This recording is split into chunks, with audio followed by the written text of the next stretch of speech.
Hello aspirants, welcome to daily news analysis of the Indian Express and the Hindu. Today, the date is 13th February, so let's get started. Alright, so as I promised you yesterday कि UAE काफ़ी ज़्यादा news में है, तो आपको UAE पे मैं पूरा एक मेंस 450 प्लस में लेक्चर दूंगा, जो भी थोड़ी देर में अपलोड हो जाएगा।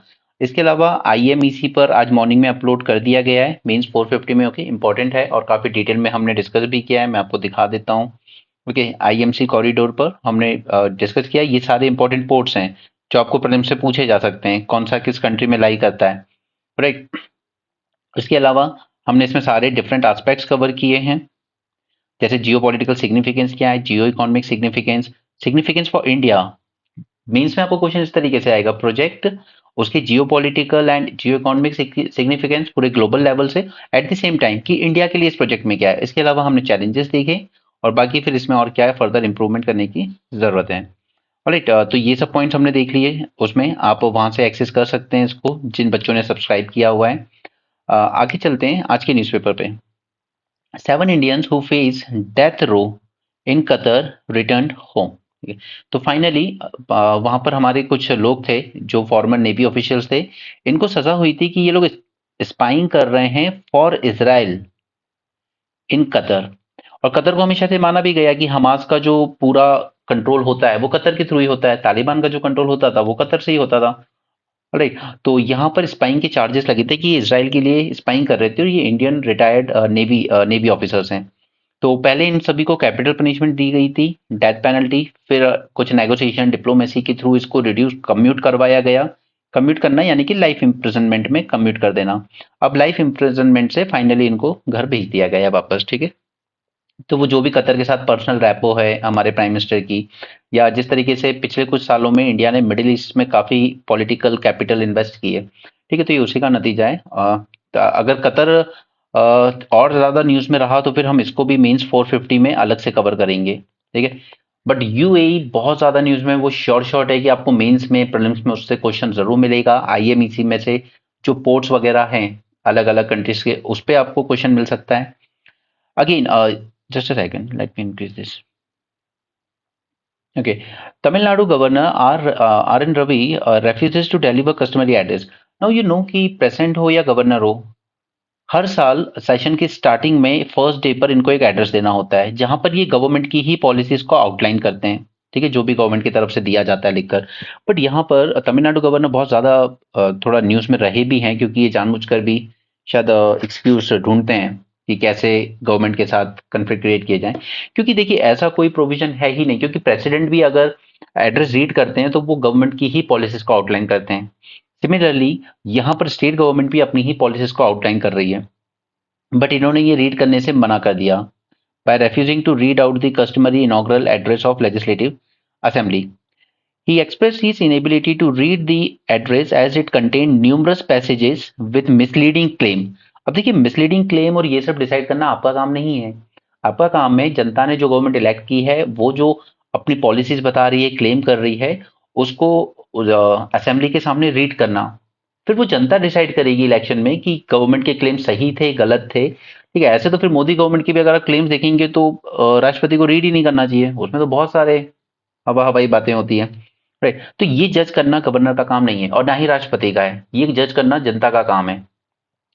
Next, that facts and reading them would have amounted to governor's address becoming a constitutional travesty. But constitutional travesty तो ये बना दिया है आपने कि गवर्नर ने एक इलेक्टेड गवर्नमेंट के नोट को रीड करने से ही मना कर दिया, तो वो है कॉन्स्टिट्यूशनल ट्रेविस्टी, ना कि इसको रीड करने से होती। और अगर आप इतना ही डिसएग्री करते हुए गवर्नमेंट की फंक्शनिंग्स है, उसके क्लेम और इन सब से, तो बेटर है कि आपको रिजाइन कर देना चाहिए कि मेरी कंसाइंस मुझे अलाउ नहीं करती है इस पोस्ट पर बैठना अगर ऐसी इलेक्टेड गवर्नमेंट है। बट इस तरीके से बार बार एक कन्फ्लिक्ट क्रिएट करना वो ठीक नहीं है कॉन्स्टिट्यूशन के लिए। ओके, रिटेल इन्फ्लेशन नीचे जा रहा है, तो वो सब बातें बहुत बार हो चुकी है। बस आरबीआई का गोल भी यही रहता है 2 to 6% के बीच में रहे ये। फार्मर्स मार्च आज से शुरू होगा, ड्रोन डिप्लॉय किए गए हैं टीयर गैस रिलीज करने के लिए, काफी सारे बैरियर्स लगाए गए ये सीमेंट के। मतलब अगर आप देखेंगे तो ऐसा लगेगा कि जैसे दिल्ली हरियाणा की बॉर्डर नहीं है, कोई इंडो पाक एंड इंडो चाइना बॉर्डर है।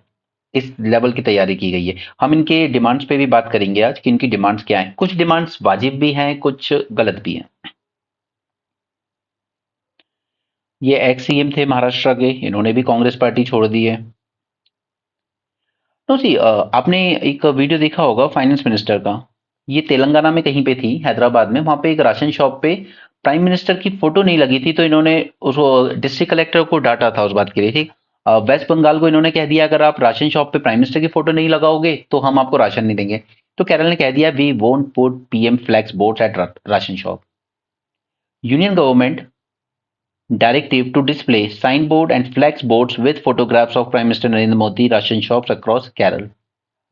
तो इसलिए मैं कहता हूं कि इस देश ने बहुत से प्रधानमंत्री देखे हैं, from Nehru ji to Indira Narasimha Rao, Atal Bihari Vajpayee, Manmohan Singh and Narendra Modi. But the fact is कि मनमोहन सिंह जैसे प्राइम मिनिस्टर नहीं मिलते हैं बार बार। उतने उतने इंटेलिजेंट, उतने हाईली एजुकेटेड एंड उतने ऑनेस्ट ऐसे लीडर नहीं मिलते। उन्हें कोई मोह था ही नहीं। उनकी उनका नाम क्या हो रहा है, उनकी पब्लिसिटी हो रही है कि उन्होंने कभी ध्यान भी नहीं दिया इस बात पे। वो सिर्फ चुपचाप अपना काम करते रहे, और जाते जाते लास्ट प्रेस कॉन्फ्रेंस में उन्होंने कहा भी था, the history will be more kinder to me than the media. Anyway, उसके बाद फिर सेंटर ने यहाँ पे एक नया मूव लिया है कि राइस के प्राइस बढ़ रहे हैं, तो वो एक अलग ब्रांड भारत राइस में डिस्ट्रीब्यूट करेंगे ₹29 पर केजी में। No see, this is serious violation of federal principle. ये सेंट्रल गवर्नमेंट का काम नहीं है। आपका काम है कि सेंटर अपनी जो एफसीआई वगैरह के गोडाउन है उससे स्टेट्स को फंड देगा या स्टेट्स को राइस देगा under this open market sale scheme. ये प्रॉपरली सेपरेटली डिस्कस की है मैंने मेंस 450 प्लस में, ताकि ये इशू आपको अच्छे से समझ में आए। प्लेलिस्ट में जाओगे मिल जाएगा। ये सेंटर, स्टेट, और फिर स्टेट इसको डिस्ट्रीब्यूट करता है। लेकिन जब सेंट्रल गवर्नमेंट एक अलग ही ब्रांड बना के भारत राइस ये डायरेक्ट डिस्ट्रीब्यूट करने लगता है, तो दैट शोज कि आप सीधे सीधे पब्लिक को मैसेज देना चाह रहे हो कि जो कुछ आपको मिल रहा है सब प्रधानमंत्री जी दे रहे हैं, स्टेट गवर्नमेंट किसी काम की नहीं है, वो कुछ नहीं कर रही है। ठीक है, तो ये पूरा पूरे एक मेंटल स्टेट पर अफेक्ट किया जाता है, ठीक है? और ये फेडरल प्रिंसिपल का वायलेशन भी है, यानी कि आप स्टेट गवर्नमेंट को पूरी तरीके से बाईपास कर रहे हो। अब गवर्नर की बात करें तमिलनाडु की, तो governor could have chosen not to come to the assembly if he felt that the text of his address was against his conscience. But the only fact is कि नोटिस में आना है, ठीक है, गुड बुक्स में आना है centre की। तो इस तरह की कंफ्लिक्ट बार बार ये करते हैं। तमिलनाडु गवर्नर ने थोड़ा कई बार इन्होंने जो कॉन्स्टिट्यूशन लिमिट्स है उनको क्रॉस किया है। 3-3 साल तक बिल पे कोई एक्शन नहीं लेना। ठीक है, तो आप ये जो नॉर्थ साउथ कॉन्फ्लिक्ट जो क्रिएट कर रहे हैं ना, उसका एक बहुत इंपॉर्टेंट लिंक है गवर्नर। वेस्ट बंगाल हो, केरल हो, तमिलनाडु हो, सब जगह गवर्नर और चीफ मिनिस्टर के बीच इश्यूज प्रॉप अप हो रहे हैं बार बार। पाकिस्तान टर्मोइल की बात है तो we are not interested. The only thing is कि वहां पर तीन तीन पावर सेंटर हैं, किससे बात करें, we don't know. Gandhi Ram is not Ram Mandir, not interested. Global alliance to bridge the gender gap equity, ये हमने साइन किया था डेवॉस समिट में। देखिए, इंडिया में विमेन के पार्टिसिपेशन को बढ़ाने के लिए काफी सारी बातें हो रही हैं। एंड नो, जब भी कोई आर्टिकल पढ़ो पहले देख लिया करो लिखा किसने है, ताकि आप एक बायस ओपिनियन लेकर ना बैठें। Chandrajit Banerjee, director general of CII, confederation of Indian industry. Okay, और जब आप ऐसी पोस्ट पे बैठे होते हो तो आप गवर्नमेंट को क्रिटिसाइज करने की गलती नहीं करते कभी। चलिए, अब विमेन पार्टिसिपेशन की बात की जाए तो सबसे इंपॉर्टेंट कि विमेन रिजर्वेशन बिल आया। ठीक है, आपको रिजर्वेशन दिया जाएगा, 33% विमेन का पार्टिसिपेशन बढ़ाया जाए। उसके बाद गवर्नमेंट की जो डेटा है वो क्लेम करते हैं कि पिछले कुछ टाइम में विमेन का जो लेबर फोर्स पार्टिसिपेशन था, ठीक है, लेबर फोर्स पार्टिसिपेशन, वो बढ़ के 37% हो गया है। हालांकि ग्राउंड रियलिटी इस तरह की चीजें नहीं बताती है, इसलिए कोई गवर्नमेंट के डेटा पे ट्रस्ट करता भी नहीं है आजकल। बट फिलहाल एज ए यूपीएससी एस्पिरेंट आपको वही एक्सेप्ट करना पड़ेगा जो ऑफिशियल डेटा दिया जा रहा है। Equality and inclusion are the cornerstone of India's development journey. Okay, new Delhi declaration जो इशू हुआ था G20 में, उसमें भी हमने कहा था कि we stand by the women led development by prioritizing the inclusion at the center of focus areas such as socio-economic empowerment, bridging the digital divide, driving climate action, ensuring food security, nutrition, health, well-being. The declaration underlines the need for advocating a growth agenda that is driven by women-led development. Right, अब देखिए socio economic empowerment की जब बात आती है तो उसमें आपका ये सब आ जाएगा। कि किस तरीके से इनके लिए अलग-अलग स्कीम्स चलाई जाती हैं, ठीक। लखपति बहना योजना आप ले आए, आप ड्रोन दीदी स्कीम्स ले आए, उसके बाद आप सोलर मॉड्यूल में ऑपरेटर मैकेनिक का काम कर सकें, उसके लिए विमेन को स्किल्स दे रहे हो, ये सब उनकी सोशियो इकोनॉमिक डेवलपमेंट को इम्प्रूव करेगा, ठीक है। उनको एजुकेशन के लिए अलग-अलग स्टेट लेवल पर उनके लिए इनिशिएटिव्स चलते हैं काफ़ी सारे। ब्रिजिंग दी डिजिटल डिवाइड, एएससीआर का भी जो सर्वे था उसने भी यही कहा था कि मोस्टली बॉयज में 2/3 के पास मोबाइल है and they know how to use. Women में पर्सनल मोबाइल फोन ओनरशिप थोड़ी सी कम है। तो ये डिजिटल डिवाइड को भी हमें और ब्रिज करना है। क्लाइमेट एक्शन की बात आती है तो विलेजेस में अधिकतर जो काम है, अब जैसे सपोज कि कहीं पे वाटर स्कैसिटी, जैसे बुंदेलखंड रीजन मध्य प्रदेश का, यूपी मध्य प्रदेश बॉर्डर जो है बुंदेलखंड रीजन, ठीक है, उसमें वाटर स्कैसिटी बहुत ज्यादा हो जाती है। विमेन्स को कई कई किलोमीटर दूर जाकर पानी लाना पड़ता था। तो आपने स्कीम चलाई जल जीवन मिशन, उसका गोल क्या है, यही कि घरों तक पाइप वाटर पहुंचाया जाएगा, राइट। उसके अलावा मैन कई बार माइग्रेट कर जाते हैं सिटी में जॉब के लिए, तो एग्रीकल्चर की जो रिस्पॉन्सिबिलिटी है वो वुमेन पर आ जाती है। हम लोग बात करते हैं फेमिनाइजेशन ऑफ एग्रीकल्चर की, राइट। उसके बाद फूड सिक्योरिटी हो, न्यूट्रिशन हो, हेल्थ, इसके लिए सब अलग अलग स्कीम चलाई जाती हैं वुमेन्स को दिमाग में रखते हुए खासकर, क्योंकि अल्टीमेटली वुमेन का जो डेवलपमेंट होता है उसकी हेल्थ और न्यूट्रिशन जैसी होगी वही उसके चाइल्ड की होगी। और जैसा न्यूट्रिशन बच्चे को बचपन में मिला होगा, जब तो मदर के वूम में था तब भी, शुरू की जो 3-4 साल की ग्रोथ होती है उसमें भी, वो डिसाइड करता है कि बच्चा किस लेवल का आईक्यू या साइकोलॉजिकल डेवलपमेंट अटेन करेगा बड़े होके और फिर आगे वर्ल्ड में कॉम्पीट कर पाएगा, ठीक है। इसलिए मदर की हेल्थ में इन्वेस्ट करना यानी कि आप बच्चे के फ्यूचर में ही इन्वेस्ट कर रहे हो, ठीक है। आगे चल के सिर्फ पढ़ाने से कुछ नहीं हो जाएगा अगर बच्चे का आईक्यू ही वीक रह गया बचपन में। Now at the world economic forum, just a second यार, at the World Economic Forum, India took the mission for gender equality several steps ahead with the launch of Alliance for Global Good, Gender Equity and Equality, ठीक है। ये alliance भी हमने launch किया है। तो ये दिखाता है ना इंडिया काफी लीडरशिप लेने की कोशिश कर रहा है वर्ल्ड ओवर। हमने इंटरनेशनल सोलर अलायंस में लीडरशिप ली, राइट। उसके बाद हमने सीडीआरआई में भी लीडरशिप ली। देन इसके बाद हमने कहा कि one one world one sun one one grid, उल्टा बोल दिया मैंने, one sun one world one grid, ऐसा ही कुछ है, ठीक है। इसमें भी इंडिया ने लीडरशिप ली, ठीक है। उसी तरीके से ये भी एक अलायंस हमने लॉन्च किया है। तो इंडिया थोड़ा सा लीडरशिप रोल अज्यूम कर रहा है, that is really good thing. Women reservation bill pass हुआ है, reserving third of the seats of women in parliament and state legislative assembly. Allocations of nearly $27 billion under gender budget of 23-24 are manifestation of the commitment. This is your first point. This is your second. अब देखिए, ये $27 billion जो हमने gender budget की बात की, gender budget कोई अलग से फाइनेंशियल एलोकेशन नहीं होता है।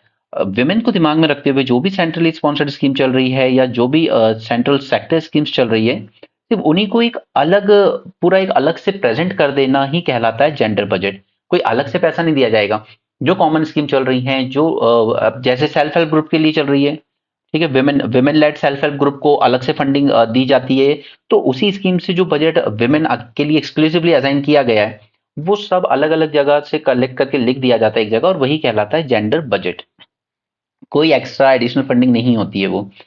There has been an increase in India's female labor participation rate from 23% in 17-18 to 37% 23, ठीक है। This is your third point.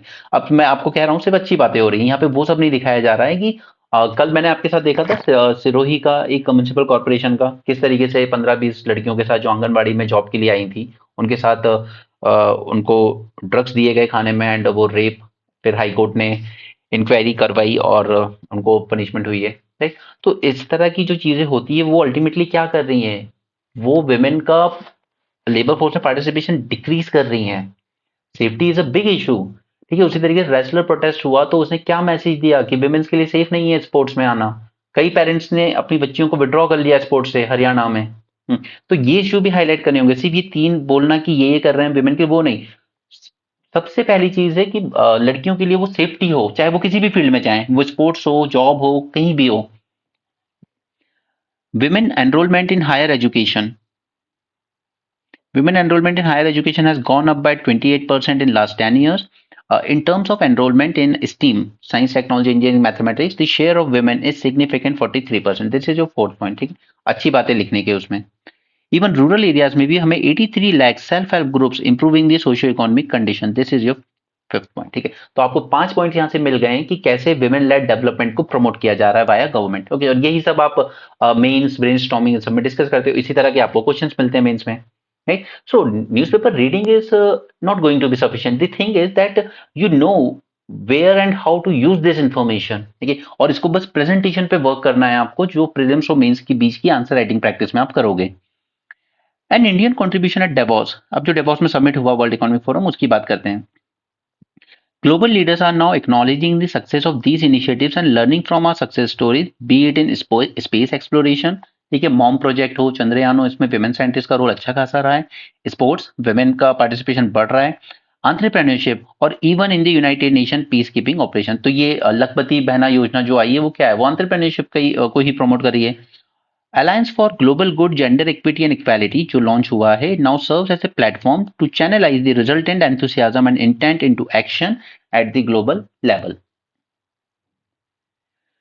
With an overarching goal to share and develop scalable and practical solution for advancing women-led development in the areas of edutech, medical capacity building, delivery of health, intervention for women, learning and skill development, agro-technology, women enterprise development and unlocking the capital to enable strong gender outcomes। ठीक है, ये सब field में हम लोग women's को promote कर रहे हैं। India's leadership in this area is proven. India's digital prowess is also well known, जिसको हम लोग कहते हैं India's tax, राइट, DPI। इस पर आपको लेक्चर मैं ऑलरेडी दे चुका हूँ मेंस 450 में, ठीक है। आपको चाहिए तो मैं नीचे कमेंट सेक्शन में इसका लिंक पिन कर दूंगा, आप वहां से देख सकते हो। The alliance is yet another example of this leadership, ठीक है। तो ये अलायंस आप जरूर अपने आंसर में मेंशन कीजिएगा कि हम सिर्फ इंडिया लेवल पे ही नहीं, हम ग्लोबल लेवल पर भी विमेन लेड डेवलपमेंट को प्रमोट कर रहे हैं। अपॉर्चुनिटी इंडस्ट्रीज के लिए, ठीक है। We develop to advance the entry and growth of women in the workspace, to invest in proven program and initiatives, an opportunity to learn and develop solutions with global community consisting of industry, think tank, investor, and increase access to healthcare opportunities and economic opportunities, ठीक है, women के लिए। ये governor को लेकर ही issue है कि ये गलत कर रहे हैं, और इन्होंने लिखा भी वही है, a governor who profoundly disagree with the state government should not stay in office. अब रिजाइन कर दीजिए अगर आपको लगता है कि एक इलेक्टेड गवर्नमेंट झूठी बातें बोल रही है, गलत फैक्ट्स प्रेजेंट कर रही है। It is the one declining it is the one declining to read out the address prepared by an elected government who reduces the address to travesty। तो आपने ही constitutional travesty create की है यहाँ पर। He declined to read out the customary address on factual and moral ground। He did not spell out what exactly the misleading or factually wrong points were, ठीक है। उसके बाद ये भी नहीं बताया कि इसमें कौन से पॉइंट्स हैं जो फैक्चुअली रॉन्ग हैं। दी ओनली थिंग, उनका कंसर्न बस ये था कि यहाँ पर स्टेट गवर्नमेंट ने जो अपना नोट तैयार किया था उसमें उसने सेंटर को थोड़ा सा क्रिटिसाइज किया था। तो वो एक डेमोक्रेसी में अलाउ होता है, कॉन्स्टिट्यूशन में ऐसा कोई नॉर्म नहीं है कि स्टेट गवर्नमेंट सेंटर को क्रिटिसाइज नहीं कर सकती। बस वो चीज गवर्नर साहब को पसंद नहीं आई। ये है सुब्रमण्यम स्वामी जी, ठीक है। ये पहले मिनिस्टर रहे एंड इनफैक्ट हम जब नरसिम्हा राव के जो रिफॉर्म्स हैं एलपीजी वाले, उनकी जब बात करते हैं ना 1991 रिफॉर्म्स की, उसमें इनका बहुत बड़ा रोल था। During the government of Chandrashekhar की जो गवर्नमेंट थी, जो कि बहुत कम टाइम के लिए, उस टाइम पे इन्होंने पूरा ब्लूप्रिंट तैयार किया था कि हमें अब इस सोशलिस्ट मॉडल से दूर होकर थोड़ा प्राइवेटाइजेशन की तरफ जाना चाहिए। He was one of the finest person actually. अगर इंडिया में पॉलिटिक्स में दो लोग ऐसे ढूंढने हो जिन्हें इकोनॉमिक्स की समझ थी, एक थे डॉक्टर मनमोहन सिंह और दूसरे हैं this Subramanian Swamy. And it is really travesty that he never got a chance to become the finance minister, right. ये फॉर्मर कॉमर्स मिनिस्टर तो रहे हैं, लॉ एंड जस्टिस मिनिस्टर भी रहे। And irony is that he's BJP. He is a member of parliament from BJP. Okay, and still he is criticizing the government कि government wrong data present कर रही है। And not just Mr. Swamy, कई economist जो India के बाहर भी काम कर रहे हैं, लाइक दो इकोनॉमिस्ट थे from London school of economics, वो यही कह रहे थे कि इंडिया के जो डेटा है इन्फ्लेटेड हैं, गलत डेटा प्रेजेंट कर रही है गवर्नमेंट। एंड इनफैक्ट CSO जो हमारा सेंट्रल स्टैटिस्टिक्स ऑर्गेनाइजेशन हुआ करता था, जो ये पूरा डेटा प्रेजेंट करता था, बाद में मर्ज कर दिया गया इसको, ठीक है। इसके भी दो ऑफिशियल्स ने रिजाइन कर दिया था ये कहकर कि गवर्नमेंट गलत डेटा पब्लिश करवा रही है हमसे। आप गूगल करेंगे अगर तो आपको न्यूज आर्टिकल्स मिल जाएंगे। बाकी मैं इसमें नहीं जाना चाहता क्योंकि कुछ लोगों को ठीक नहीं लगता। What the data say? India's GDP growth rate declined annually from 2016-17 and fell below 3.5% in 1920। ठीक है, तो कोविड आने के पहले से ही हमारी ग्रोथ रेट कम होने लगी थी और सबसे बड़ा रीजन था एक बेकार स्टेप जिसका नाम था डीमोनेटाइजेशन। उसने इनफॉर्मल सेक्टर जो हमारी स्मॉल एमएसएमईज होती हैं इसको बहुत ज्यादा नुकसान पहुंचाया था। बाद में खुद गवर्नमेंट ने एक्सेप्ट किया कि करीब 7 से 8 करोड़ जो स्मॉल इंडस्ट्रीज थी ये बंद हो गई और मैसिव अनएम्प्लॉयमेंट क्रिएट हुआ इस स्टेप से। ठीक है, और अभी गवर्नमेंट जो व्हाइट पेपर लेकर आई थी ना कांग्रेस के अगेंस्ट, और फिर ये बता रहे थे कि हम लोगों ने इकोनॉमी को रिवाइव किया, उसमें उन्होंने मेंशन ही नहीं किया demonetisation, because even they know कि ये गलत था। इसके बाद जीएसटी आप लेकर आए, वन नेशन वन मार्केट का गोल था, आपने इतने स्लैब्स लगा दिए कि वो कंफ्यूज करके रख दिया। और जो सबसे बड़ा हो सकता था, जो पेट्रोलियम प्रोडक्ट्स वगैरह उनको आपने जीएसटी में लिया ही नहीं, राइट। उसी तरीके से आप इंसॉल्वेंसी बैंक्रप्सी कोड लेके आए, अगेन वो भी फ्लॉड रहा। लिमिट थी कि 270 डेज में हम लोग इसको रिजॉल्व करेंगे, बट रिजॉल्व करना तो दूर की बात है, ये एक्सटेंड होते रहे 2-2 3-3 साल, और उसके बाद रिजॉल्व भी होते थे तो 99% की हेयर कट तक ली है कई केसेस में बैंक ने। ये 99%, मैंने आपको रिलायंस का कई बार एग्जांपल दे दिया, 50,000 करोड़ का लोन 450 में सेटल कर दिया। ओके, तो इकोनॉमी हमारी पहले से ही डिक्लाइन में थी। The only thing as Shashi Tharoor said in the house that covid आने से कुछ और हुआ ना हुआ, बट सरकार को मुंह छुपाने की वजह मिल गई। ये एग्जैक्ट वर्ड थे मिस्टर शशि थरूर के इन द पार्लियामेंट हाउस के। ये 4 साल तक ग्रोथ डिक्लाइन होती रही, जबकि जब मोदी गवर्नमेंट ने टेक ओवर किया था जब 7% की ग्रोथ थी कंट्री की। ओके, बट ये कभी एक्नॉलेज नहीं किया गवर्नमेंट ने, और ये खुद मिस्टर स्वामी कह रहे हैं जो कि खुद बीजेपी से ही सांसद हैं, but he is economist, he understand it better. Second, एक हिंदू रेट ऑफ ग्रोथ चलता था पहले, सोशलिस्ट टाइप की, जब हम इकोनॉमी फॉलो करते थे ना, कि हमारी इकोनॉमी ग्रोथ कभी 4% से ऊपर जा ही नहीं रही थी 20-30 साल तक, ऐसी चलती रही। उसके बाद फिर हम लोग को एलपीजी रिफॉर्म वगैरह करने लगे, और फिर हमारी जो जीडीपी ग्रोथ थी वो 6 से 8% के बीच रही फॉर नेक्स्ट 15 ईयर्स, और इसी में इंडिया ने सारी तरक्की की। अब जो लोग कहते हैं कि 2008-9 के आसपास इन्फ्लेशन भी बहुत हाई था, इन्फ्लेशन हाई था तो आपकी ग्रोथ भी हाई थी। ओके, 15 ईयर तक हमने ये अच्छी ग्रोथ की। एक टाइम पर देश सपने देखने लगा था कि शायद हम भी चाइना की तरह डबल डिजिट यानी 10% की ग्रोथ अचीव कर पाएंगे, लेकिन 2008 में फाइनेंशियल क्राइसिस आ गया। उसके बाद भी डॉक्टर सिंह गवर्नमेंट ने कुछ मेजर्स लिए एंड अगले साल ही हमारी इकोनॉमी फिर से रिवाइव हो गई थी। मैंने आपको डेटा भी दिखाया था 2 दिन पहले न्यूज़पेपर में। ठीक है, डॉक्टर सिंह, मनमोहन सिंह, इन्होंने जो रिफॉर्म लिए थे नरसिम्हा राव गवर्नमेंट के टाइम, उसमें क्या था, रिड्यूस स्टेट पार्टिसिपेशन, ठीक है, पब्लिक सेक्टर एंटरप्राइजेस कम किए जाएंगे, लाइसेंस राज कम किया जाएगा, बिजनेस करना थोड़ा इजी बनाया जाएगा, increase the incentive for capital labour providers and achieve higher and faster growth rate. The decline had begun in 2016 and continues even today. Modi government has thus failed to structure economic policy coherently. बाकी सब ये इनकी थोड़ी political बातें हैं, तो मैं अब इसमें और ज्यादा नहीं ले जाऊंगा। दी only thing is you should remember कि ये कुछ इनिशिएटिव्स ऐसे थे, डिमोनेटाइजेशन, जीएसटी, आईबीसी, जिसने growth rate already slow down कर दी थी कोविड आने से पहले ही। ओके, इसीलिए गवर्नमेंट के डेटा पर कोई ना ऑफिशियल्स ट्रस्ट करते हैं ना कोई इकोनॉमिस्ट, कोई भी नहीं। बात करें वोटिंग वगैरह की, तो इंडिया कहीं ना कहीं फॉल करता है एकदम बीच में फ्री एंड फेयर इलेक्शन की जब बात आती है। इसलिए कई इंटरनेशनल ऑर्गेनाइजेशन इंडिया को टर्म करते हैं कि India is not any more a democracy but A electoral autocracy. और इसका रोल सबको जाता है। पहला, मीडिया को, जो पूरी तरीके से गवर्नमेंट का माउथ पीस बन गया है, जो पब्लिक की इश्यूज, पहले मीडिया का काम होता था कि नीचे पब्लिक की जो इश्यूज हैं उनको पिक करे और सरकार तक पहुंचाए कि पब्लिक नीचे ये फील करे, बट नहीं, अब उल्टा हो रहा है। गवर्नमेंट के मैसेजेस मीडिया पब्लिक तक पहुंचाता है, भले ही वो मिसगाइडेड ही क्यों ना हो। राइट, तो मीडिया एक जिसको फोर्थ पिलर माना जाता था, वो पूरी तरीके से एक पॉलिटिकल पार्टी का माउथ पीस बन गया। That is one thing. इस वजह से लेवल प्लेइंग फील्ड पूरी खत्म हो गई पॉलिटिक्स में। ऑपोजिशन की आवाज होती था मीडिया, कोई भी पार्टी हो, ठीक है, पावर में, ऑपोजिशन की वॉइस हमेशा मीडिया रहता है। बट यहाँ पर उल्टा होने लगा, गवर्नमेंट की वॉइस बन गया मीडिया और ऑपोजिशन को क्रिटिसाइज करने लगा, उनको क्वेश्चन करने लगा। Next thing is erectile bond. इसने पूरी तरीके से लेवल प्लेइंग फील्ड को टिल्ट कर दिया एक तरफा। एंड थर्ड इज दी, आप कह सकते हो कि बायस नेचर ऑफ इलेक्शन कमीशन। एक तो इसकी अपॉइंटमेंट में ही प्रॉब्लम थी, पूरा गवर्नमेंट अपॉइंट करती थी। और फिर याद कीजिए सेकंड कोविड वेव आई थी, काफी लोग मरना शुरू हो गए थे, उसके बाद भी वेस्ट बंगाल में रैलियां तब तक नहीं रोकी जब तक प्रधानमंत्री की रैलियां पूरी खत्म नहीं हो गई। और कई बार इलेक्शन कमीशन कुछ शेड्यूल भी इसी तरीके से प्लान कर रहा था बार बार कि जिन स्टेट्स में पहले इलेक्शन चाह रही थी सरकार, जैसे 4 स्टेट के इलेक्शन है, ठीक है, तो वो फेजेस में होते हैं। तो जिन स्टेट में पहले कराने हैं उनको उस तरीके से प्लान किया जा रहा था। तो ये क्वेश्चन, मतलब आप कह सकते हो कि इलेक्शन कमीशन की ऑटोनॉमी पर क्वेश्चन रेज किए गए हैं लगातार। अब उसमें इंक्लूडिंग ईवीएम भी आता है, क्योंकि कई बार ऐसे केसेस आए हैं जहां पर आपने देखा होगा कि जब चेकिंग टेस्टिंग की जा रही है तो बटन कोई सा दबा रहे हैं तो गलती से वो जा उधर ही रहा है, वो जा बीजेपी में ही रहा है, तो वो कहते हैं कि नहीं ये तो टेस्टिंग टाइम गलती हो रही है। बट कभी ये नोटिस नहीं किया गया कि बीजेपी को दबाया और कहीं किसी और पार्टी में जा रहा हो, ठीक है। हमेशा टेस्टिंग में ये देखा गया कि बीजेपी को वोट जा रहा है चाहे आप कोई से बटन दबा रहे हो, फिर कहते हैं कि इसको करेक्शन कर रहे हैं, वो तो टेस्टिंग में ऐसा हो जाता है। पर टेस्टिंग में कभी उल्टा भी तो होना चाहिए ना, कि बीजेपी को दबाया और किसी और को जा रहा हो। खैर ये सब पॉलिटिकल न्यूज है, आई एम सॉरी, मैं इसमें नहीं डील करना चाहता आप लोगों के साथ। आप अपना फोकस पढ़ाई पे रखिए। Now, again, decoding India's economic realities. See, Finance Minister has claimed 1.4 crore youth have been trained under Skill India mission.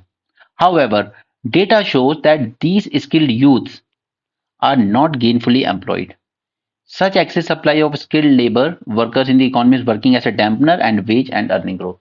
अब ज्यादा लोग जॉब के लिए आ रहे हैं, चलिए स्किल भी ले ली उन्होंने, लेकिन उतना एम्प्लॉयमेंट मिल नहीं पा रहा है, तो उसमें क्या है, 10 लोग खड़े हैं एक ही काम करने के लिए, तो आप उनके वेज और नीचे चले जाते हैं। फिर उनके पास कोई नेगोशिएटिंग पावर रह ही नहीं जाती, वो नहीं करेंगे तो बाकी के 9 लोग करेंगे।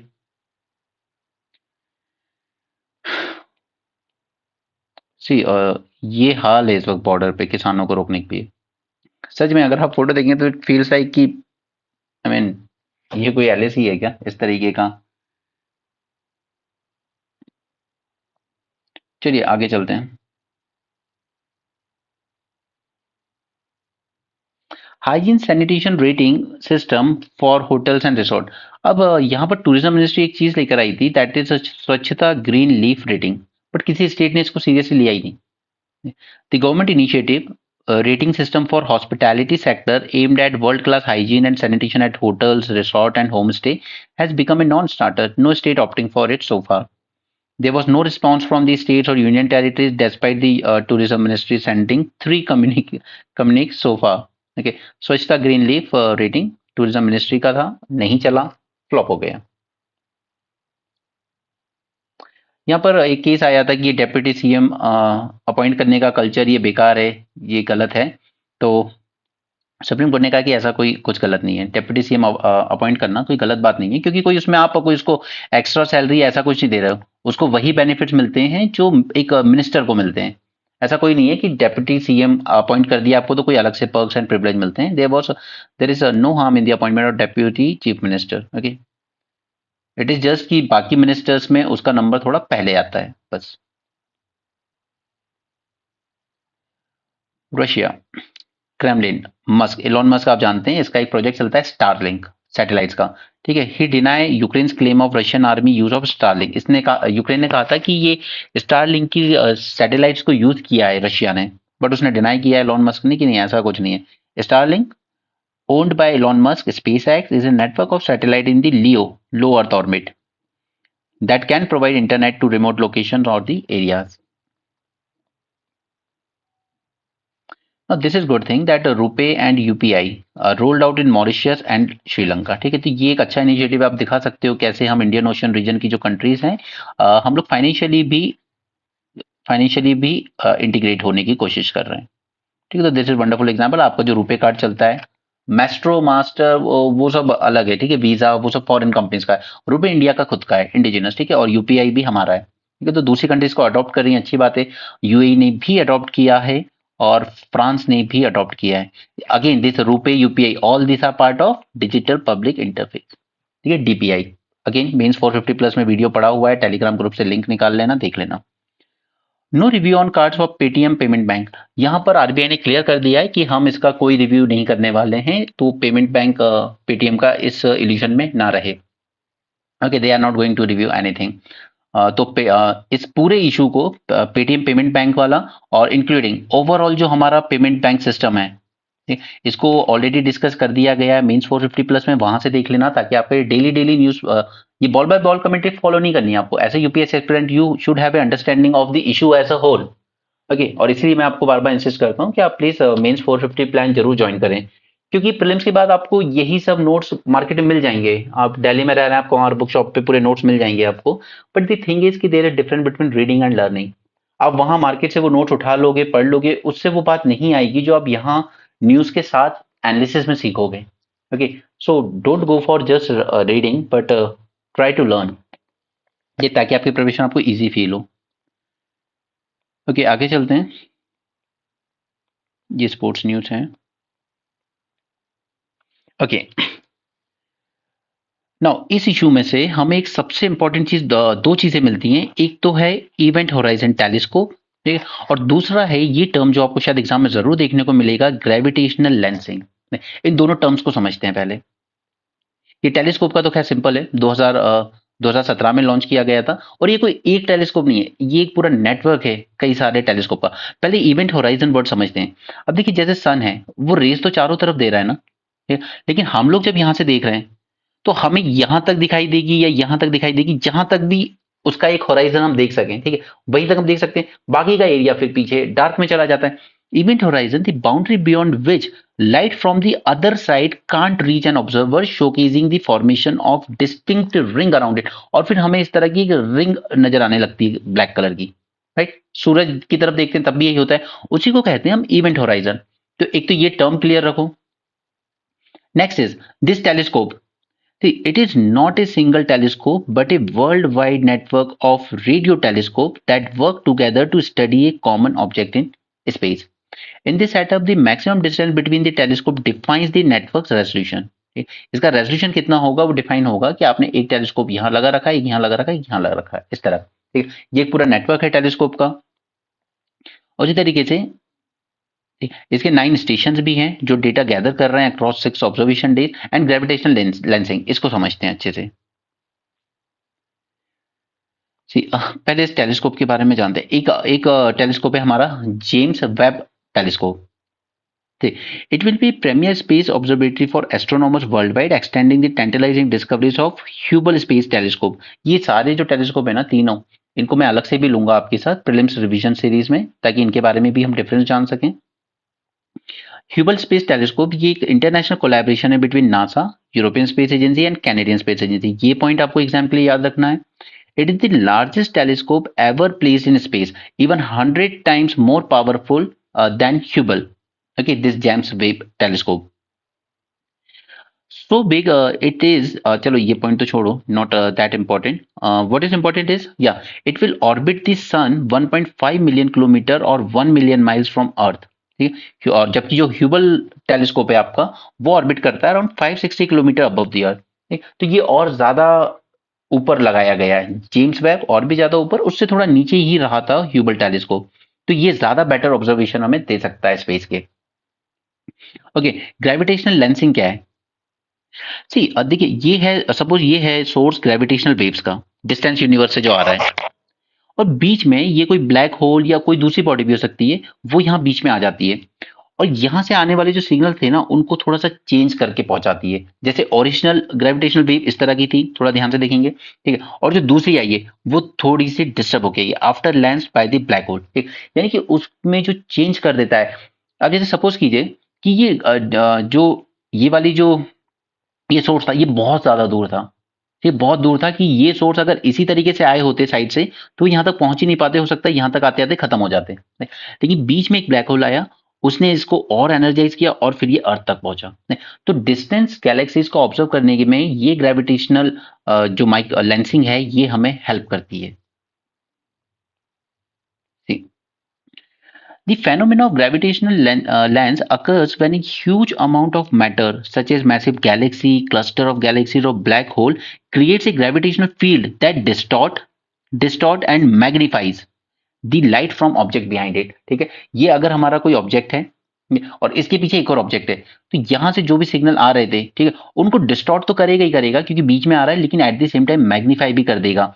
यानी कि अगर ये सिग्नल डायरेक्ट आ रहे होते मुझे अर्थ पे, ठीक है, तो वो यहां तक नहीं पहुंच पाते, तो मुझे नहीं पता चलता कि पीछे भी कोई गैलेक्सी है, ओके, या पीछे कोई ऑब्जेक्ट है इसके। लेकिन क्योंकि बीच में एक ब्लैक होल आ गया या कुछ और आ गया, उसने इन सिग्नल्स को एम्पलीफाई कर दिया, और ये डिस्टॉर्ट फॉर्म में आए मेरे पास, तो मुझे ये समझ में आ जाएगा कि यार इसके पीछे भी कोई बॉडी है। Okay, that's what this point is saying. The phenomenon of gravitational lensing occurs when a huge amount of matter, this one, ये पीछे वाला, ठीक है, such as massive galaxy, cluster of galaxy or black hole creates a gravitational field that distort and magnifies the light from the object behind it. Gravitational lensing is based on Einstein's theory of general relativity.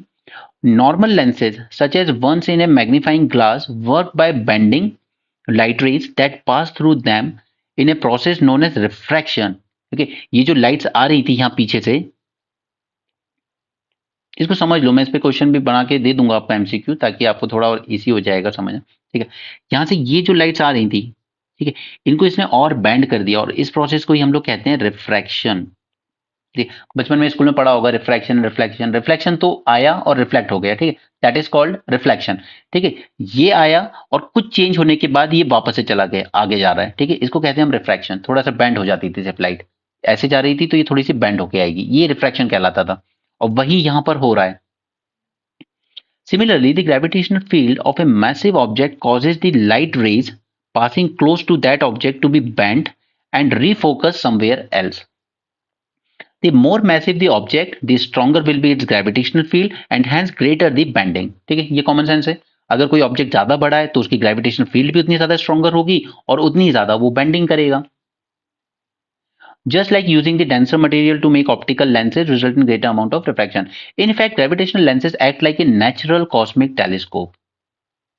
The effect allows researchers to study the details of early galaxies too far away to be seen otherwise. हम उन galaxies को नहीं देख पाते, वो इतनी दूर थी, लेकिन उनसे जो सिग्नल्स आ रहे थे, उनको बीच में एक दूसरी ब्लैक होल या गैलेक्सी कुछ आई, उसकी ग्रेविटेशनल फील्ड ने उनको बेंड कर दिया और फिर रिफ्रैक्ट करके हम तक पहुंचाया। तो हमें समझ में आया कि वहां पीछे भी कुछ है इसके। Alright, that is called as gravitational lensing. With even most powerful space telescope, however, the gravitational lensing is very rare, as it requires a distant star या black hole or an observer on Earth to be well aligned. ठीक, क्योंकि band होके आएगी अब दूसरी तरफ, तो हो सकता है वो निकल जाए, आप तक ना हो, तो आपको उस अलाइनमेंट पर भी होना जरूरी है। Also it can help astronomers to know about black hole, dark matter etcetera. ठीक है, तो आई होप कि आपको ग्रेविटेशनल लेंसिंग एग्जैक्टली समझ में आया हो, लेकिन ये टर्म इंपॉर्टेंट था, आर्टिकल में तो ऐसा कुछ नहीं था। अब साइंटिस्ट, अब आप जानते हैं हिग्स बोसॉन को, हिग्स बोसॉन जो डिस्कवर हुआ था लार्ज हैड्रॉन कोलाइडर से, ठीक है, उसके बारे में आप जानते हैं। इससे भी बड़ा और पावरफुल एटम स्मैशर बनाया जाएगा बाय 2040, ताकि हम और ज्यादा मिस्ट्रीज को अनकवर कर सकें स्पेस की।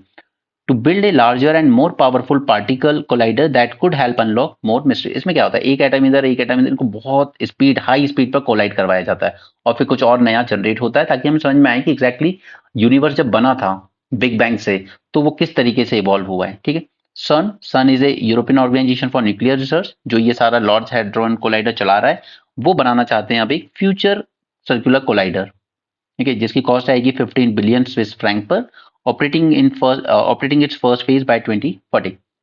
ओके, और ये है कहां पर, फ्रांस स्विट्जरलैंड की बॉर्डर पे।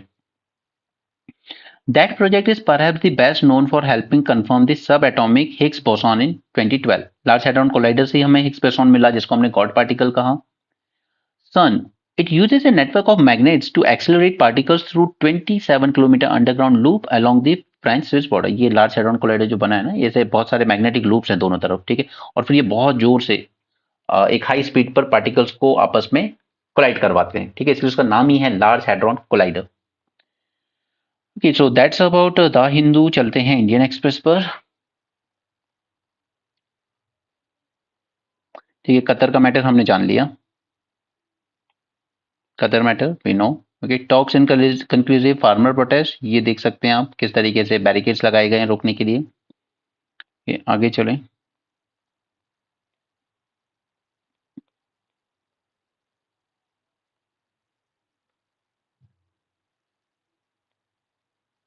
यहाँ पे गवर्नमेंट क्लेम कर रही है we gave 1.5 times more government jobs in 10 years. I don't know कहाँ दी है, किसको दी है।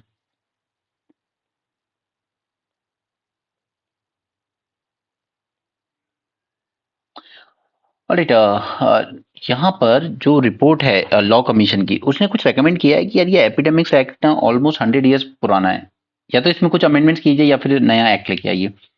286th Law Commission report recommended the creation of an epidemic plan and a standard operating procedure. ये दो रिकमेंडेशन दिए कि एक एपिडेमिक प्लान बनाइए प्रॉपर और स्टैंडर्ड ऑपरेटिंग प्रोसीजर बनाइए, ठीक है, to address the epidemics, underlining there is no clear demarcation between the powers of centre, state and local authorities during an epidemic which leads to uncoordinated response, जो कि COVID time पर देखा गया, काफी uncoordinated response था। Centre बहुत micro manage करने की कोशिश कर रहा था चीजों को। Highlighting the limitations of epidemic disease act, जो कि 1897 में आया था जब प्लेग फैला था। ओके, वो आपने हिस्ट्री में पढ़ा होगा। Major Rand he was assassinated then by Chapekar brothers, क्योंकि उसने मिस हैंडल किया था सबको। नाउ ये कह रहे हैं the management, control and prevention of epidemic disease can not be restricted to a century old law. The report notes that Epidemic Disease Act was not designed to combat modern issues. देखिए ये colonial era legislation है. This act has great potential for abuse coupled with lack of guidelines on important subjects, comprehensive recommendations for the amendment to EDA और introduction of a new law. या तो इसको amend कीजिए या फिर new law enact कीजिए. Creation of an epidemic plan and a standard operating procedure to address EDA must include the provision to ensure that epidemic plan is prepared. देखिए इसकी दो रिकमेंडेशन मेन है, एक तो एपिडेमिक प्लान हो और साथ में एक स्टैंडर्ड ऑपरेटिंग प्रोसीजर हो, ताकि सबको पता हो कि कैसे सिचुएशन में किस तरीके से रिएक्ट करना है। It should include the provisions on quarantine, isolation, lockdown, while ensuring that the measures are implemented fairly without violating the fundamental rights of citizen. It should also contain provisions on privacy-friendly disease surveillance, regulating the distribution, availability and transport of medical supplies, proper dissemination of information to the public, medical testing, research for vaccination, medicines, and safe disposal of infectious waste among variety of other subjects. तो आप ये सारे points include कर सकते हो कि एक नया एक्ट किस तरीके का बनना चाहिए। यहाँ पे आप इसको ऐसे एग्जाम्पल दे सकते हो कि रिसर्च के लिए किस तरीके से हम लोग कोलैबोरेट कर रहे हैं वर्ल्ड की बेस्ट यूनिवर्सिटीज के साथ। Amid the rising concern of cancers, the collaboration between University of Liverpool from UK and translational research in the head and neck cancer, ठीक है, ये एम्स करेगा हमारा। We will get to access the high quality clinical data set and tissue repositories of the ethically diverse population, ठीक है, mostly tobacco, alcohol, HPV infection से होता है हेड एंड नेक का कैंसर। अगर आप लोग खाते भी हो ना, ये सब छोड़ दो यार, आपकी लाइफ से बढ़ के नहीं है। कैंसर सीरियसली बहुत ज्यादा बड़ा थ्रेट बन के उभर रहा है। Ending free movement regime, I hope कि आपने उस दिन जो ब्रेन स्टॉर्मिंग मैंने आपके साथ सेशन किया था म्यांमार का, ठीक है, उसमें मैंने आपको काफी सब डिटेल में समझा दिया था पूरा इशू, तो उसी से रिलेटेड कुछ पॉइंट्स हैं जो आप ऐड कर सकते हो। डिस्टर्बेंस क्यों हो रहा है? क्योंकि not less than 500 have escaped fighting in 3 separate events. 45,000 Chin refugees are sheltering in Mizoram. एक तो ये हम पे प्रेशर डाल रहा है, वैसे ओवरबर्डन है पॉपुलेशन में, हमारी सिक्योरिटी को थ्रेटन कर रहा है। नेक्स्ट इज बॉर्डर कितनी है? 1640 किलोमीटर की। Flag of chin national front were everywhere and the entry was regulated by rebel groups. यानी कि ये जो बॉर्डर टाउन है यहाँ पर, ठीक है, उसका टाउन का नाम याद रखने की जरूरत नहीं है, बट हमारी बॉर्डर से लगे हुए टाउन्स हैं जो कंट्रोल में आ चुके हैं, पूरा एक चिन नेशनल फ्रंट, ठीक है, एक एथनिक आर्मी है उनका, ठीक है, and now they are regulating everything. Large swathes of this Chin state and Sagaing region, ठीक है, ये सब वहां की जो मेन जनता गवर्नमेंट है जो सेंटर में बैठी है नैपिताओ में, ओके, उसके कंट्रोल से बाहर निकल चुके हैं 2 रीजन। और मैंने आपको समझाया भी था, ठीक है, इन लोगों ने तो डिक्लेयर कर दिया लिबरेटेड जोन, लेकिन ये जो चीन स्टेट वाले हैं ना, अराकन आर्मी एंड ऑल, ये चाइनीज इन्वेस्टमेंट को तो प्रोटेक्ट कर रहे हैं, बट हमारे इन्वेस्टमेंट को ना वो प्रोटेक्ट कर रहे हैं ना उसको आगे बढ़ने दे रहे हैं। उस वजह से हमारा पूरा कलादान इशू अटका हुआ है। ये सब उस वीडियो में डिस्कस किया गया है, जरूर देखिएगा। CNF has announced an autonomous Chinland Council, ठीक है, इस लेवल तक का कंट्रोल कर रहे हैं ये लोग। इवन वहां की आर्मी को रिक्रूट नहीं मिल रहे हैं यार, उन्हें सोल्जर्स नहीं मिल रहे हैं, आर्म्स एम्यूनिशन पड़े हुए हैं, लेकिन उनको लड़के नहीं मिल रहे हैं आर्मी ज्वाइन करने के लिए। इन्होंने कहा है कि हम illegal trafficking in drugs, arms and non interference in India internal matter को ऑब्जर्व करेंगे, ठीक है, हम लोग ये, ताकि इंडिया भी अब इनके साथ नेगोशिएट करने की कोशिश कर रहा है, but at the same time मतलब म्यांमार पूरा डिवाइड हो चुका है, पूरा डिवाइड हो चुका है। कुछ रीजन कोई बॉडी कंट्रोल कर रही है, कुछ दूसरी कर रही है, कुछ तीसरी कर रही है, कुछ सेंटर कर रहा है, कि ये उस वीडियो में सब समझ में आ जाएगा, ठीक है। ब्रेनस्टॉर्मिंग सेशन है 2-3 दिन पहले का, उसका भी लिंक आपको दे दिया जाएगा। इन द टाउन ऑफ पलेटवा, ये टाउन हमारे लिए इंपॉर्टेंट क्योंकि यहीं से हमारा कलादान प्रोजेक्ट पास होता है, एंड आई स्ट्रांगली बिलीव कि ये टाउन आपको एग्जाम में जरूर पूछा जाएगा, कौन से रीजन में एक्टिव है, कौन से कंट्री में, जिस तरह 2023 में पूछे गए थे। इसको याद रखिएगा। यहाँ पर एक्टिव है Arakan army. The army has hurled a fierce counter attack by the ground and Paletwa was critical for Kaladan multi modal project that connect the Kolkata port with Sittwe port. Okay, और अल्टीमेटली मिजोरम तक जाता है। Next is, अब हम लोग ये free movement regime को बंद करने जा रहे हैं, ठीक है। बट ऑपोजिशन जो लोकल लोग हैं वो लोग इसको अपोज कर रहे हैं कि ये बॉन्ड्स ब्रेक कर देगा, हमारी ही रिलेटिव्स रहते हैं बॉर्डर के दोनों तरफ। ब्रिटिशर्स ने इसको डिमार्केट कर दिया था बॉर्डर को, बिना ये सोचे कि यहाँ पे लोग जो ट्राइब्स हैं ये बढ़ गए, कुछ इधर रह गए इंडिया में, कुछ म्यांमार में चले गए, जबकि उनकी पूरे एथनिक टाइज हैं। ये 16 किलोमीटर तक हमने परमिशन दी कि आप बिना वीजा के जा सकते हो, 3 दिन 72 आवर्स स्टे भी कर सकते हो। म्यांमार अलाउ करता था सिर्फ 24 आवर्स स्टे, उनके लोग अगर इधर आए तो 24 आवर स्टे कर सकते हैं, हमारे लोग उधर जा रहे हैं तो 72 आवर्स स्टे कर सकते हैं। Government and even local groups agree that facility has been misuse. Agree तो करते हैं लोकल लोग कि ये मिसयूज तो हो रही है आर्म्ड ग्रुप्स की मूवमेंट के लिए, illegal shipments of weapon and narcotics के लिए, लेकिन फिर भी वो लोग बंद नहीं करना चाहते थे इसको, बट सेंटर अब बंद करना चाहता है। ठीक है। प्राइस अरेका नट, इसकी काफी डिमांड रहती है for making supari, pan masala, gutkha etcetera. So calling for fencing border has been strongest from Manipur, specially वहां के सीएम से, कि उनको लगता है ये कुकीज जो ट्रबल कर रहे हैं ये वहीं से आ रहे हैं, इनको जो हथियार वगैरह मिल रहे हैं वो म्यांमार के अक्रॉस से ही मिल रहे हैं। Now, the insurgent group from Manipur and Nagaland also have base in Myanmar frontier, और यही रीजन था कि हमने ज्यादा क्रिटिसाइज नहीं किया आर्मी के टेक ओवर को म्यांमार में, क्योंकि हम नहीं चाहते कि इंसर्जेंट्स को और ज्यादा हिम्मत मिले वहां से। हमें एक फ्रेंडली रिजीम चाहिए थी म्यांमार में, अब वो चाहे उनकी डेमोक्रेटिक गवर्नमेंट हो या आर्मी हो, बट हमें एक फ्रेंडली पार्टनर ही चाहिए अक्रॉस द बॉर्डर।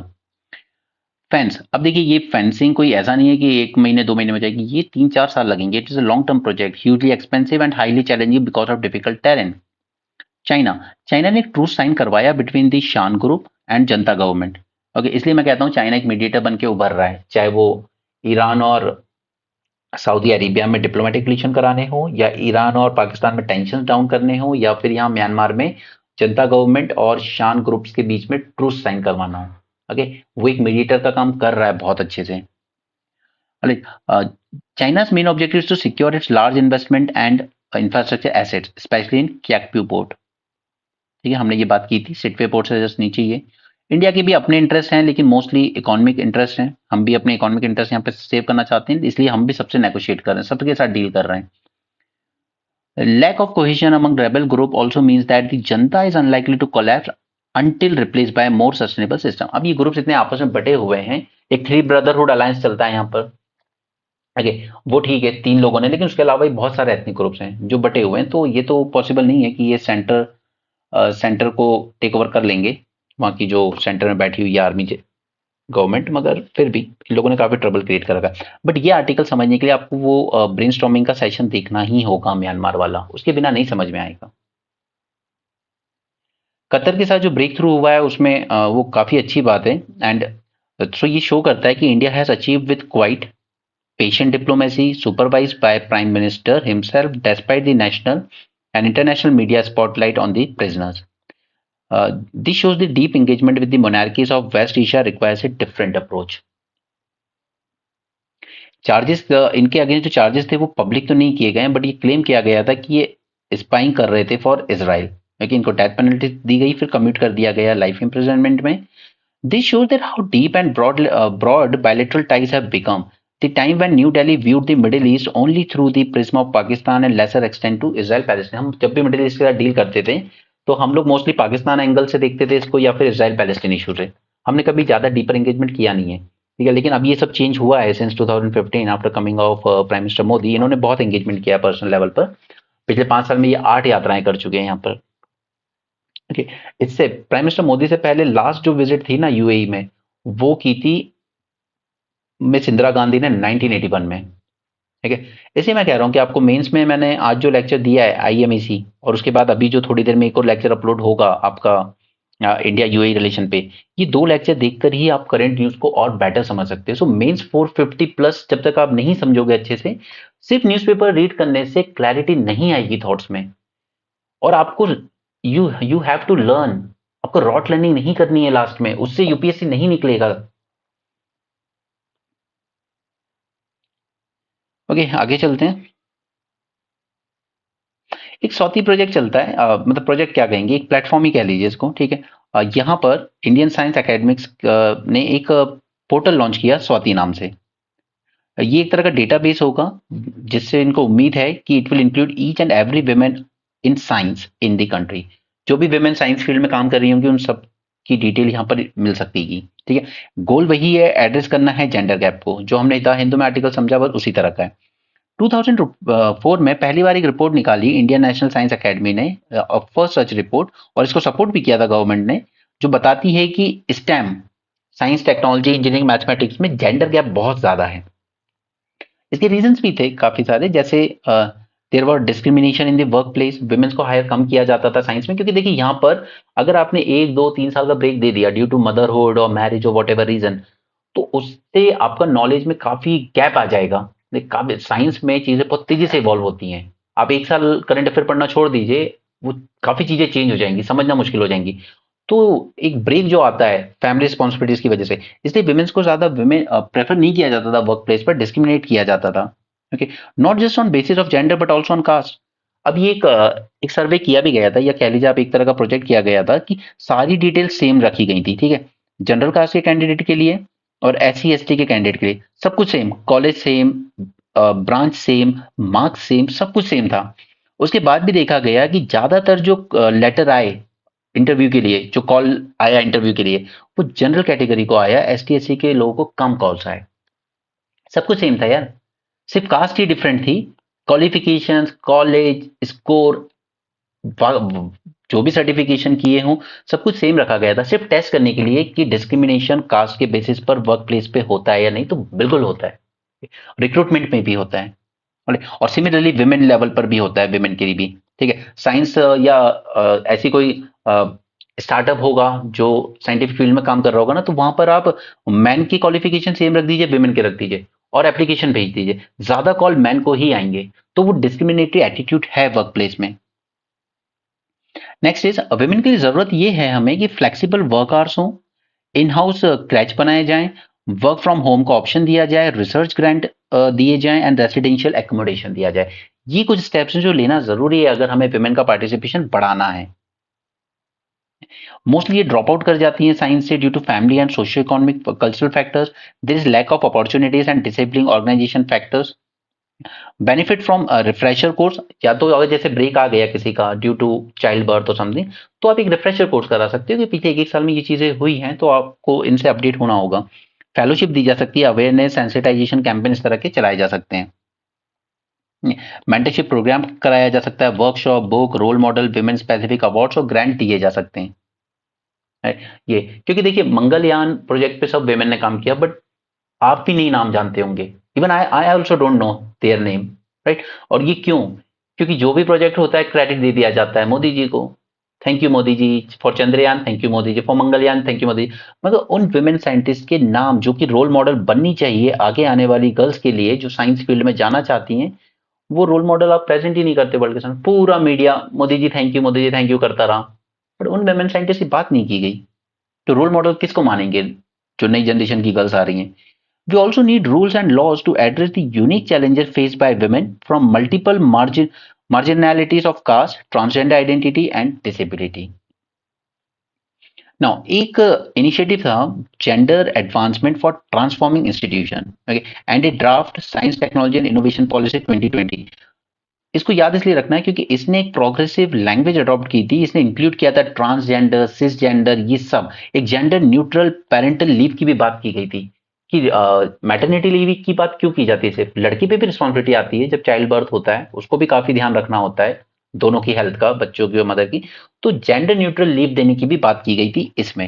ओके, तो इस तरह की चीजें आपको कोट करनी चाहिए। 11 फरवरी को हम लोग सेलिब्रेट करते हैं international day for girls and women in science. Okay, so Swati itself has been victim of all these मतलब प्रोजेक्ट बनाने की बात की जाती है, बातें की जाती है, बट इंप्लीमेंट नहीं किया जाता है। ठीक, ये अनाउंस किया गया था फर्स्ट टाइम 2021 में बाय डिपार्टमेंट ऑफ बायोटेक्नोलॉजी। इस तरह का पोर्टल बनाया जाएगा, a portal dedicated to all women scientist in department of biotechnology and its autonomous institution, but ये डिले हो गया, नहीं कर पाए ये लोग 21 में, अब जाकर हुआ है। However, there has been no disclosure of how this person information will be used and अब वही सब बाकी की बातें more inclusive, transparent, efficient होना चाहिए. चौथी form is inclusive of all non-male genders and does not stem impose criteria such as PhD. Next is India UAE की बात है. ठीक है, अभी थोड़ी देर में आपको मेंस 450 प्लस में इंडिया यूएई का वीडियो मिल जाएगा एंड हॉलिस्टिकली सब कुछ कवर कर देगा वो आपके लिए. तो यहाँ पे एक बार देख लीजिए, क्योंकि मैं आज के आर्टिकल और कल भी हमने एक आर्टिकल देखा था, उसमें से जो भी पॉइंट्स मिलते हैं हम उसमें अपडेट करते जाएंगे. और वही आपको करना है, अपने हैंड रिटन नोट्स बनाइएगा और उसमें जब न्यूज के साथ साथ नए नए पॉइंट्स आते रहेंगे उनको अपडेट करते रहिएगा. खुद की लैंग्वेज और खुद की हैंड राइटिंग में लिखी हुई चीजें याद भी होती हैं, रिवाइज भी रहती हो. बार बार जब आप रिवाइज करते हो ना तो एग्जाम हॉल में रिकॉल करना भी आसान होता है. प्रिंटेड चीजें उठा के पढ़ लोगे, लास्ट में सोचोगे इससे हो जाएगी, बात नहीं बनेगी. वो आपको एग्जाम हॉल में रियलाइज होगा. ठीक है, किसी भी टॉपर को देख लेना, वो हमेशा कहेगा मैंने अपने हैंड रिटन नोट्स खुद बनाए थे. और ये चीजें थ्रू आउट द ईयर करनी पड़ती है. पता है यूपीएससी आपसे सिर्फ एक चीज डिमांड करता है कि आपका effort through out the year same रहना चाहिए. डे वन से सिलेक्शन के दिन तक आपकी जो लाइफ स्टाइल है, आपका डेली शेड्यूल है, आपके जो एफर्ट्स हैं वो सेम इंटेंसिटी के रहने चाहिए. अगर आप ये सोचते हो कि अभी मैं थोड़ा लूज हूँ, इसके बाद मैं अपने एफर्ट्स बढ़ा लूंगा एग्जाम के टाइम, नहीं होगा. यूपीएससी यूपीएससी वो है ही नहीं वो एग्जाम जो आपके लास्ट में आप एक बूस्ट दोगे और चीजें हो जाएंगी. ये बूस्ट डेली देना होता है आपको खुद को. एनीवे, आगे चलते हैं. ये सब वो पुरानी बातें कर रहे हैं. ठीक है, कि पहले हम ईरान के थ्रू जाया करते थे, फिर ईरान ने हैवी टैक्सेशन शुरू कर दिया मिडाइवल एज में, तो फिर हम लोगों ने इधर अरेबियन पेनिनसुला की तरफ चले गए. इंडिया से डिमांड बहुत ज़्यादा होती थी टेक्सटाइल, स्पाइसेस, कंज्यूमेबल, फर्नीचर और फर्निशिंग्स की. बोट बिल्डर्स इंडिया के जो थे, खासकर मालाबार कोस्ट में, इनकी डिमांड बहुत थी. ये बहुत अच्छी बोट बनाते थे. इंडिया में बेस्ट क्वालिटी की शिप्स बनते थे पहले. ठीक है, उसके बाद फिर फॉरेनर्स ने, सब यूरोपियंस ने टेक ओवर कर लिया.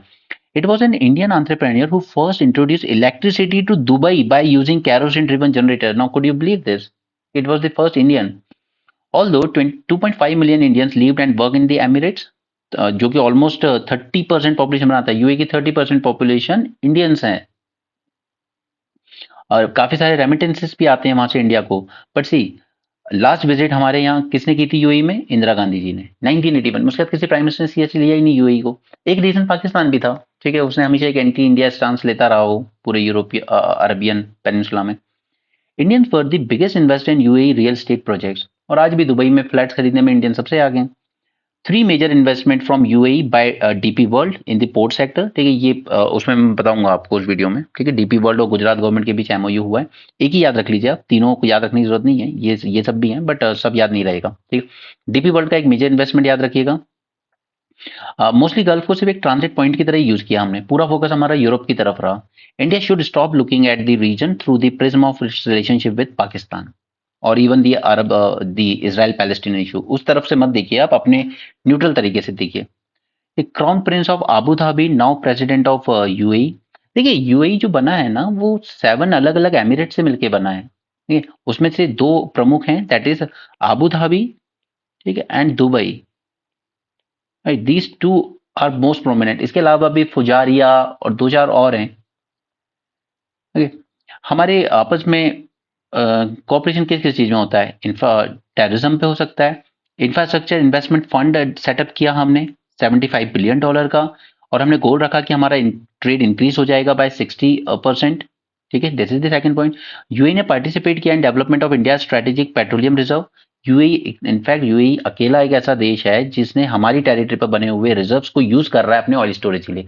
तो वो दिखाता है ट्रस्ट किस लेवल का है दोनों कंट्रीज में. Right, cooperation in space and nuclear energy education sector and so on. ठीक है, तो ये 4 पॉइंट, ये सब मैं वहां पे भी इंक्लूड किया है मैंने, उसमें उस लेक्चर में भी आपको दिख जाएगा. The 2 countries have signed a CEPA in February 22, further boosted bilateral trade. और इसमें मैंने आपको बताया भी था कि हमने गोल क्या रखा है नेक्स्ट, कल ही देखा था कि सर्विस सेक्टर में हमें ट्रेड अपना $115 बिलियन तक ले जाना है. राइट, सीपा के अंडर में. UAE is the 4th largest investor in India. It promote और यूज ऑफ लोकल करेंसीज का भी हम यूज कर रहे हैं, rupee and dirham. Interlinking of payment and messaging system, UPI and RuPay card. IIT Delhi ने कैंपस भी खोला है अबू धाबी में. इंडिया G20 का प्रेसिडेंट था इस साल. यूएई COP28 का प्रेसिडेंसी होल्ड कर रहा था इस बार. तो हम लोगों को एक एडिशनल अपॉर्चुनिटी भी मिल गई to work together. Indian diaspora यहाँ पर इंक्रीज भी हुआ है 3.5 million, cementing the ties further. Okay, crown prince ने खुद पर्सनली अलॉट किया, ये लैंड डोनेट किया जहां पर ये टेम्पल बन रहा है आबू धाबी में, ठीक है, बाय स्वामीनारायण सेक्ट। ठीक है, तो ये कुछ पॉइंट्स हैं। अगेन पूरा होलिस्टिक लेक्चर आपको मेंस 450 प्लस में मिल जाएगा थोड़ी देर में। इसलिए प्लीज डोंट जस्ट माइंड कि क्यों पेड रखा है, but see these things take lot of effort. आप अगर 8 घंटे पढ़ रहा है, devote 8 to 10 hours in all these things. Okay, so अगर फ्री किया जाएगा तो फिर वो एनर्जी, वो इनपुट, उस तरह का एफर्ट्स, डेडिकेशन नहीं आता है। ठीक? तो इसको 1000 रुपीज मंथली रखा गया है। अगर आप ज्वाइन करना चाहते हैं मेंस 450 प्लस तो आप कर सकते हैं। अगर आप थ्रू आउट द ईयर के लिए ज्वाइन करना चाहते हैं तो it comes at 6000, okay, through out the year, and it includes everything. आपका इसमें मेंस 450 प्लस की वीडियोस भी हो जाएंगे, ब्रेनस्टॉर्मिंग की भी सभी सेशन आपको डेली प्रोवाइड किए जाएंगे, और प्रीलिम्स की जो रिवीजन सीरीज है वो भी आपको इसी में इंक्लूड हो जाएगी। ठीक है, so if you want to join you can. आगे चलते हैं। फार्मर प्रोटेस्ट, अब इनकी जरा डिमांड्स देखते हैं, ठीक है, और एनालाइज भी करते हैं, और आप भी बताइएगा कमेंट सेक्शन में कि आप इनमें से कितनी डिमांड सपोर्ट करते हैं इनकी। फर्स्ट इज कि पूरा डेट वेवर दिया जाए फार्मर्स और लेबरर्स को भी। तो चलिए ये एक बार को एक्सेप्ट किया जा सकता है कि उनका पॉइंट भी सही होता है। जब कॉर्पोरेट्स के 14.5 लाख करोड़ आप माफ कर सकते हो तो फार्मर के क्यों नहीं। डिस्ट्रेस तो फार्मिंग में भी है और बहुत ज्यादा है। दूसरा कि लैंड एक्विजिशन एक्ट को इंप्लीमेंट किया जाए, रिटर्न कंसेंट लेना होगा फार्मर का, उसके बाद ही आप उसका लैंड एक्वायर कर सकते हैं, और कंपेंसेशन देना होगा at the rate of 4 times the collector rate. तो ये चीज तो इस एक्ट में ऑलरेडी है कि 4 times रेट तो दिए जाएंगे। ये रिटर्न कंसेंट वाला इशू है, तो I want to know from you, आप सपोर्ट करते हैं या नहीं इस डिमांड को। Next, punishment for the perpetrators of Lakhimpur Kheri Kheri killings. BJP के एक सेंट्रल मिनिस्टर थे, उनके बेटे ने गाड़ी चढ़ा दी थी कुछ किसानों पर, डेथ हुई थी। But at the same time ये लखीमपुर खैरी से जितनी भी विधानसभा सीट थी, असेंबली सीट्स, वो बीजेपी ने जीत ली थी। ठीक है, उसके बाद भी इस तरह की चीज करने के बाद भी बीजेपी वो जीत गई। तो आप ऐसे पनिशमेंट, ऐसे डिमांड नहीं कर सकते। अगर आपको करना था तो फिर आप इलेक्शन में दिखाते कि जनता आपको पनिश कर सकती है, तो वहां तो आपने उनको जिता दिया। ठीक है, next is India should withdraw from WTO. Now I think आप में से कोई भी ये एग्री नहीं करेगा कि India should withdraw from WTO and freeze all the trade agreement. Okay, so I don't think any one of you going to support this. Pension for farmer and farm labourers, या this should be, क्योंकि देखिए एक labourer 50-60 की as तक कर लेगा, उसके बाद क्या, राइट। किसान सम्मान निधि में तो आप चलो 6000 दे रहे हो, ठीक है, लेकिन आप उनको दे रहे हो जिनके नाम पर लैंड राइट्स हैं, बट इस लेबरर का क्या। Next, compensation to the farmers who died in Delhi protest and a job for one family member. तो चलिए इसको एक बार कंसिडर किया जा सकता है। कभी करीब 750 किसानों की डेथ हुई थी पिछली बार प्रोटेस्ट में। Electricity bill amendment bill should be scrap, क्योंकि ये क्या करने वाला है कि फार्मिंग में अधिकतर स्टेट्स में इलेक्ट्रिसिटी जो है वो फ्री है। ठीक है, तो ये एक्ट उसको कुछ चेंजेस करना चाह रहा है उसमें, तो किसान इसके भी अगेंस्ट है। नेक्स्ट इज कि 100 की जगह 200 दिन दीजिए मनरेगा में, और डेली वेज दीजिए 700 का। ना ये आप लोग डिसाइड कीजिए कि ये वेज रेट डिमांड जेन्युइन है या नहीं, आई डोंट नो। ओके, आप डिसाइड कीजिए। Strict penalties and fines for fake seeds, pesticides and fertiliser, improvement in seed quality. तो ये है, कई जो शॉप्स होती है ना ये फेक सीड्स देती हैं। किसान बेचारा उसको बोएगा, इतनी मेहनत करेगा, फिर इंतजार करेगा फसल का, पता चल रहा है उसकी क्रॉप फेल हो गई, और उस पर फिर लोन हो जाएगा, फिर सुसाइड एंड ऑल। तो I think this demand is absolutely right, इसको जरूर सपोर्ट करना चाहिए। नेशनल कमीशन बनाइए for spices such as chilli and turmeric. तो बनाई जा सकती है। जब आप स्पाइसेस बोर्ड बना सकते हो, आप टी बोर्ड बना सकते हो, कॉफी बोर्ड बना सकते हो, तो इनके लिए भी बनाने में कोई प्रॉब्लम नहीं होनी चाहिए। Rights of indigenous people over water, forest and land. तो ये डिमांड भी थोड़ी लीनियंट दिखती है। तो I want to know from you, okay, आप अपने एज अ ब्यूरोक्रेट जब आप फ्यूचर में बनोगे, आप पॉलिसी मेकर बनोगे, तो आप इनमें से किस डिमांड को सपोर्ट करते हो और क्यों करते हो। अरे, ये आपको, यही होती है ब्रेनस्टॉर्मिंग, यही सब चीजें सोचनी है, यही सब आपसे इंटरव्यू में पूछा जाता है। जेल एंड बेल अंडर, देखिए यूपीए एक्ट को मुझे पूरा लेना होगा आपके साथ 450 प्लस में, तभी ये सब समझ में आएगा। ये ऐसे बिखरा बिखरा समझ में नहीं आएगा। ठीक है, तो ये मैं बहुत जल्द किसी सेक्शन में आपको सेपरेटली करवा दूंगा यूएपीए। नेपाल की बात करें तो नेपाल के साथ एक तो अग्निवीर इशू में आपको 2-3 बार डिस्कस कर चुका हूं कि नेपाल के कंसर्न क्यों थे, क्यों आज नेपाल के गोरखा लड़के यूक्रेन और रशिया की तरफ से वॉर लड़ने जा रहे हैं। क्योंकि उनके एक एवेन्यू था उनके लिए एम्प्लॉयमेंट का, इंडियन आर्मी, वो भी आपने खत्म कर दिया। ठीक है, इसके अलावा नेपाल के साथ हमारा एक और डिस्प्यूट चलता है, दिस टेरिटरी डिस्प्यूट। ये है हमारा उत्तराखंड, काला पानी, लिपू लेक एंड लिम्पिया दुरिया। ठीक है, ये तीनों इंडिया की टेरिटरी में आते हैं अभी, बट नेपाल कहता है कि नहीं, ये हमारी टेरिटरी है। राइट। तो ये तीन चीज नाम नाम याद रखिएगा। ये disputed territory between India and Nepal, sorry, Nepal. ठीक है, डन विद दिस। और रशिया के साथ हमने साइन किया था कि हम रुपी एंड रूबल में ट्रेड करेंगे, तो ओएनजीसी तो कह रहा है कि हम लोग पे करेंगे आपको। जस्ट सेकंड यार, कुछ प्रॉब्लम हो रहा है।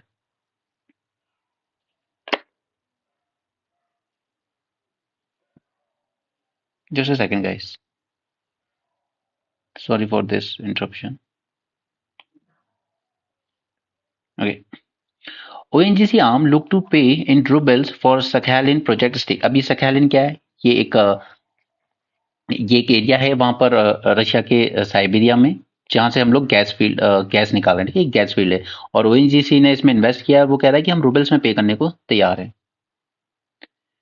पेमेंट बैंक का इशू हम ऑलरेडी समझ चुके हैं। ठीक है, मैंने इसको टेलीग्राम शेयर पे भी हाईलाइट करके शेयर कर दिया था, ताकि आप जो हमारा पुराना 450 प्लस का लेक्चर है पेमेंट बैंक पर, उसमें एडिशन पॉइंट देख सकें। ठीक है, ये सब कुछ पॉइंट्स थे जो दोबारा से रिपीट हुए हैं, तो ये सब हम ऑलरेडी डिस्कस कर चुके हैं, तो दोबारा इसमें टाइम वेस्ट नहीं करेंगे। यूपीआई लॉन्च हुआ है श्रीलंका मॉरिशस में, that is really good thing, uniting the partners, क्योंकि हम लोग ऑलरेडी इंडियन ओशन में अपनी काफी साख कम करवा चुके हैं, अब हमें और नहीं करनी है। India has launch its unified payment interface in Sri Lanka as well as Mauritius. तो अब अगर आप वहां घूमने चाहते हैं तो आप यूपीआई से पे कर सकते हैं। रुपे कार्ड सर्विसेज भी प्रोवाइड की गई है मॉरिशस में। For the three friends in Indian ocean region, we are connecting our historical ties digitally. Both countries will benefit from UPI as it will increase the speed of digital transformation and will benefit tourism in our countries.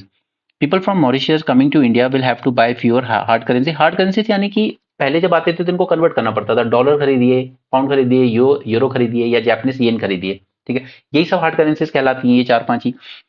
But now they can transact in their own currencies in real time at lower cost. Eventually we can also move towards peer to peer transaction as well. Okay, so that's it for this session. Alright, कल के जो promises थे उसमें से IMEC हो चुका है, DPI पहले से हो चुका था। ठीक है, ये दोनों मैंने आपके साथ ग्रुप में दोबारा भी शेयर कर दिए हैं। यूएई पर अभी थोड़ी देर में आ जाएगा लेक्चर, आपको 1-2 घंटे के अंदर आ जाएगा। राइट, इसके अलावा मुझे आपके साथ कतर को मैं देखता हूँ, अगर इसको हमें ज़रूरत पड़ेगी तो हम इसको अलग से डिस्कस करेंगे। ठीक है, सो अपनी प्रिपरेशन को हॉलिस्टिक चलने दीजिए, ताकि अ, आपको चीजें अच्छे से क्लियर हो। आप लास्ट में वो प्रेशर नहीं लेना है रॉट लर्निंग वाला। ठीक है, दूसरे का लिखा हुआ प्रिंटेड आपको कभी समझ नहीं आएगा, वो माइंड में वो क्लैरिटी नहीं देगा जो आपके खुद के हैंड रिटन नोट्स देंगे। राइट, तो मेंस 450 को देखिए, हैंड रिटन नोट्स बनाइए अपने। और ये सारे मेंस 450 प्लस की बुकलेट आपको अवेलेबल हो जाएगी करोल बाग में जो शॉप है, कुमार बुक शॉप, वहां पे अवेलेबल हो जाएगी आफ्टर प्रीलिम्स। ठीक है, बट अगेन सिर्फ रैंडम रीडिंग से बात वो नहीं आएगी, जो चीज आप सीखोगे वीडियोस के through. So do join the mains 450 program. That's it for this session. Thanks for joining. Have a great day and keep learning.